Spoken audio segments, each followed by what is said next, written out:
Hello students, how are you? Again, Santosh Gautam is here from USPC Jain Public School. Now, let us start Hindi व्याकरण पाठ 4 अलंकार। अलंकार शब्दों की रचना दो शब्दों के मेल से हुई है, अलम तथा कार। अलम का अर्थ है शोभा या सौंदर्य। कार शब्द कर धातु से बना रूप है जिसका अर्थ है करने वाला। इस तरह अलंकार शब्द का अर्थ हुआ शोभा करने वाला या बढ़ाने वाला। अलंकार का अर्थ सामान्य रूप से अलंकार का अर्थ है गहना या आभूषण। जिस तरह स्त्रियां अपने सौंदर्य को बढ़ाने के लिए विभिन्न आभूषणों का प्रयोग करती हैं, उसी प्रकार कवि भी भाषा को सुंदर बनाने के लिए अलंकारों का प्रयोग करते हैं। अलंकार की परिभाषा: काव्य की शोभा बढ़ाने वाले गुण धर्मों को अलंकार कहते हैं, अथवा शब्द और अर्थ में चमत्कार उत्पन्न करके कविता की शोभा बढ़ाने वाले साधन को अलंकार कहते हैं। अलंकार के लक्षण: काव्य में चमत्कार लाना, काव्य की शोभा बढ़ाना, काव्य में सौंदर्य प्रदान करना, काव्य को अधिक आकर्षित बनाना, काव्य को अधिक विशिष्ट बनाना, काव्य को अधिक प्रभावशाली बनाना। अलंकार के भेद: शब्द और अर्थ की दृष्टि से अलंकार के दो भेद होते हैं, शब्दालंकार, अर्थालंकार। शब्दालंकार: जब किसी शब्द विशेष के प्रयोग से काव्य में सुंदरता आ जाती है तो वहाँ पर शब्दालंकार होता है।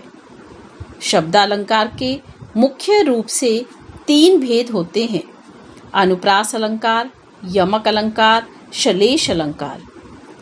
अनुप्रास अलंकार: अनुप्रास शब्द अनु तथा प्रास शब्दों के योग से बना है।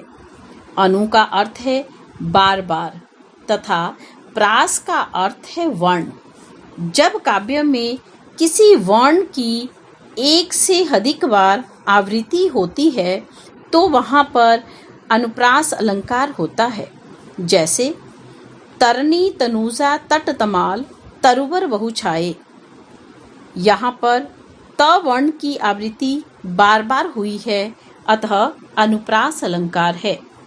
मुदित महीपति मंदिर आए। यहाँ पर म वर्ण की आवृत्ति बार बार हुई है, अतः अनुप्रास अलंकार है।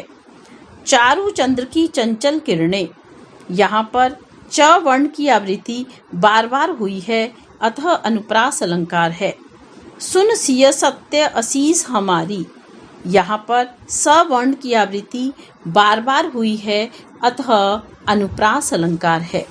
यमक अलंकार: जब किसी कविता में एक ही शब्द दो या दो से अधिक बार आए और हर बार उसका अर्थ अलग हो, वहाँ यमक अलंकार होता है।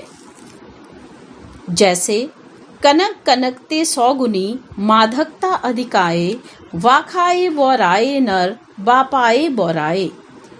इन पंक्तियों में कनक शब्द दो बार प्रयुक्त हुआ है, परंतु दोनों बार अर्थ भिन्न है। एक कनक का अर्थ धतूरा और दूसरे कनक का अर्थ सोना है, अतः यहाँ यमक अलंकार है। तीन बेर खाती थी, अब तीन बेर खाती है। यहाँ तीन बेर शब्द दो बार प्रयुक्त हुआ है। पहले तीन बेर का अर्थ है तीन बार और दूसरे तीन बेर का अर्थ है एक विशेष फल का नाम, अतः यहाँ यमक अलंकार है। श्लेष अलंकार: काव्य में प्रयुक्त एक शब्द के जब एक से अधिक अर्थ हो, अर्थात एक ही शब्द कई अर्थों का बोध कराए, तो वहाँ पर श्लेष अलंकार होता है। जैसे मगन को देख पटक देत बार बार। यहाँ पट शब्द के दो अर्थ हैं, वस्त्र, दरवाजा। अतः यहाँ श्लेष अलंकार है। मेरी भव बाधा हरौ राधा नागर सोए, जातन की झाई परे श्याम हरित द्रुधि होए। यहाँ एक ही शब्द श्याम के दो अर्थ हैं, श्री कृष्ण, सांवला। ऐसे ही एक ही शब्द हरित के भी दो अर्थ हैं, प्रसन्न, हरा रंग। अतः यहाँ श्लेष अलंकार है। जो रहीम गति दीप की कुल कपूत की होए, बारे उजियारो करे बढ़े अंधेरो होए। यहाँ एक ही शब्द बारे के दो अर्थ हैं, एक बचपन, जलाने पर। ऐसे ही एक ही शब्द बढ़े के दो अर्थ हैं, बढ़ने पर, बुझने पर। अतः यहाँ श्लेष अलंकार है। अर्थालंकार काव्य में जहाँ शब्दों के अर्थ से चमत्कार उत्पन्न होता है, वहाँ अर्थालंकार होता है। हाय फूल सी कोमल बच्ची, उसके मुखार बिंद से फूल झड़ रहे थे। अलंकार के भेद जो आपके पाठ्यक्रम में हैं, उपमा अलंकार, रूपक अलंकार, उत्प्रेक्षा अलंकार, अतिशयोक्ति अलंकार, मानवीकरण अलंकार। उपमा अलंकार जहाँ कथन में एक वस्तु या प्राणी की तुलना दूसरी किसी प्रसिद्ध वस्तु या प्राणी से की जाती है, वहाँ उपमा अलंकार होता है। अर्थात जिस वस्तु की तुलना या समानता की जाती है उसे उपमेय कहते हैं, तथा जिस वस्तु से तुलना या समानता की जाती है उसे उपमान कहते हैं। जैसे हरिपद कोमल कमल से, हरिपद विष्णु के पैर, कमल से कमल के समान। यहाँ विष्णु भगवान के पैरों की तुलना या समानता कमल से की गई है, अतः यहाँ उपमा अलंकार है। पीपर पात सरिसमन डोला, पीपर पात पीपल का पत्ता, मन डोला मीन्स मन के समान डोला। यहाँ पीपल के पत्ते की तुलना या समानता मन से की गई है, अतः यहाँ उपमा अलंकार है। राधा बदन चंद्र सो सुंदर, यहाँ राधा की शरीर की तुलना या समानता चंद्रमा की सुंदरता से की गई है। उपमा के चार अंग, उपमेय, उपमान, वाचक शब्द, साधारण धर्म। उपमेय जिस वस्तु या प्राणी की तुलना या समानता की जाए। उपमान जिस वस्तु या प्राणी से तुलना या समानता की जाए। वाचक शब्द उपमेय की उपमान से तुलना करने के लिए जिन शब्दों का प्रयोग किया जाए। साधारण धर्म उपमेय और उपमान की समानता जिस शब्द से बताई जाती है। जैसे सीता का मुख चंद्र के समान सुंदर है, यहाँ सीता के मुख की तुलना चंद्र से की जा रही है। यहाँ सीता का मुख उपमेय है, चंद्र उपमान है, समान वाचक शब्द है, सुंदर साधारण धर्म है। वाचक शब्द सा, सी, से, सम, सदृश, समान, ज्यों, सरिस शब्द जहाँ आए वहाँ उपमा अलंकार होता है। रूपक अलंकार जहाँ गुण की समानता के लिए उपमेय में उपमान का आरोप कर दिया जाए, वहाँ रूपक अलंकार होता है। अर्थात उपमेय और उपमान में गुण धर्म के अनुसार इतनी समानता होती है कि दोनों में कोई भेद या अंतर प्रतीत नहीं होता। जैसे पायो जी मैंने राम रतन धन पायो, राम उपमेय, रतन उपमान। अर्थात राम रूपी रतन धन में रूपक अलंकार है। चरण कमल बंदो हरिराई। यहाँ चरण उपमेय पर उपमान कमल का अभेद रूप आरोप है, अतः रूपक अलंकार है। मैया मैं तो चंद्र खिलौना ले हो। यहाँ उपमेय चंद्र पर उपमान खिलौना का अभेद रूप आरोप है, अतः यहाँ रूपक अलंकार है।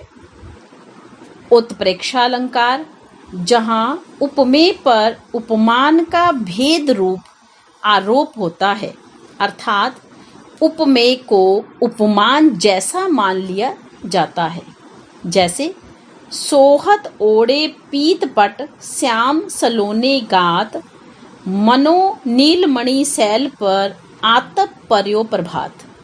यहाँ उपमेय पीतपट पर प्रभात के समय नीलमणि पर्वत पर पड़ने वाले आतप उपमान से समानता की संभावना की गई है। उत्प्रेक्षा अलंकार की पहचान इन शब्दों से की जा सकती है, जैसे मानो, मनहु, जानो, जनहु, ज्यों, जनु आदि। अतिशयोक्ति अलंकार, अतिशयोक्ति शब्द दो शब्दों के मेल से बना है।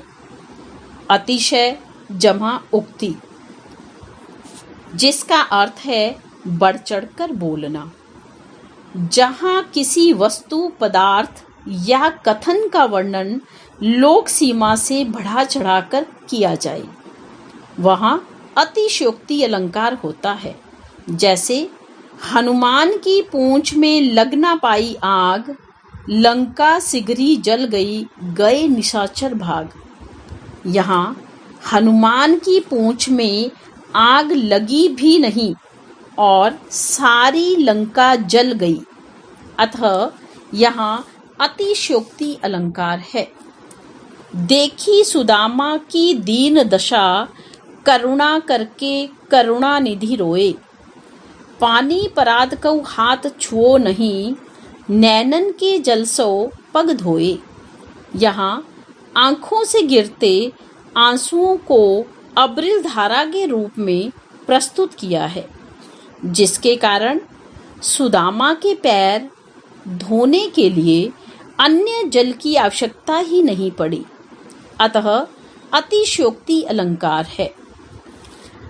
आगे नदियाँ पड़ी अपार, घोड़ा कैसे उतरे पार। राणा ने सोचा इस पार, तब तक चेतक था उस पार। यहाँ अभी महाराजा राणा प्रताप सोच ही रहे हैं कि नदी पार कैसे की जाए, और तब तक उनका घोड़ा चेतक पार पहुंच भी जाता है, अतः अतिशयोक्ति अलंकार है। मानवीकरण अलंकार, जहाँ जड़ वस्तुओं या प्रकृति पर मानवीय चेष्टाओं का आरोप किया जाता है, अर्थात निर्जीव वस्तुओं को सजीव रूप में दिखाया जाता है, वहाँ मानवीकरण अलंकार होता है। जैसे फूल हंसे कलियां मुस्काई, यहाँ फूलों का हंसना, कलियों का मुस्काना मानवीय चेष्टाएं हैं। मेघ आए बड़े बन ठन के सवर के, यहाँ मेघों का सजकर आना मानवीय चेष्टा है। मानवीकरण अलंकार के अन्य उदाहरण, हिमकर निराश कर चला, रात भी काली। पेड़ झुक झांकने लगे, गर्दन उचकाए।